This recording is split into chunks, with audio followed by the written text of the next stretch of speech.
My name is Teboho and my surname is Thulo. So I studied financial mathematics as an undergrad in the Northwest University, and then I continued to do my honors in quantitative risk management. I'm an internal audit analyst looking at the retail credit space. We review or audit different business units within the bank that are related to retail credit. That is your home loans, your personal loans, your asset and vehicle financing and so forth. We just ensure that they're onboarding customers that were within the risk appetite of the bank, and those that are not, we just try to make sure that there's a justifiable merit for them why they're not being onboarded. These roles now have become a bit more digitally focused, so they need people such as quants and so forth to be able to assess how the overall book of the bank is performing from a home loans perspective, from an overdrafts perspective, from a personal loans perspective and so forth.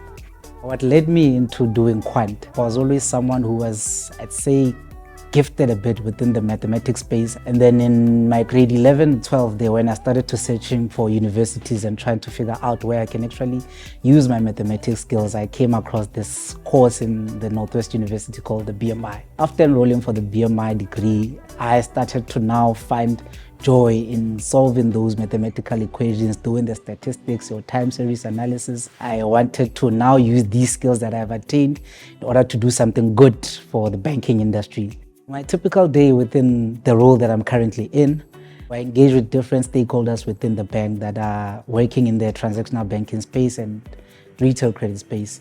What we do essentially, we try to find out how these people do their day-to-day jobs, find out the key controls they have in place in order to manage the risks that the bank has, and essentially make sure that those controls that they have in place, they are effective. And if something goes wrong, then as an internal auditor, I'm required to report those to the higher management or the executive of the bank to ensure that we can input some ways where we can improve or basically make the controls manage the risk in an effective way. The highlight of my role currently is realizing that the type of assurance that is provided by internal audit, specifically within ABSA, transcends beyond South Africa. So the biggest highlight for me was traveling to Kenya, offering the same type of assurance that I've been providing within South Africa to other areas where the bank has a market in. It made me realize that, you know what, actually studying a quantitative role has an impact not only in South Africa but in an international space as well. The challenge for me was actually transitioning from my previous job to coming into ABSA, because after studying my quantitative risk management honors, I struggled to find a job for a few months. After a 2-year search, I believe, that's where I came across this graduate program that was offered by the internal audit space of ABSA Bank. How do I keep up with the changes within the industry? Within the bank, there's different types of education that is offered, and one of them is called the knowledge sharing sessions. So within these knowledge sharing sessions, that's where now we start to engage with other industry legends or people that have actually been in the industry longer than us, and they impart the knowledge that they have.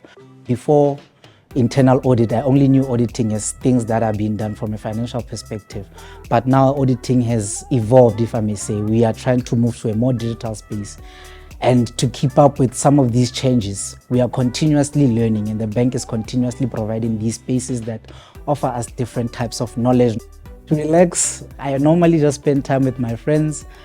I normally just play music for myself. I've actually found myself learning how to DJ, and that's one thing that I use to get myself relaxed.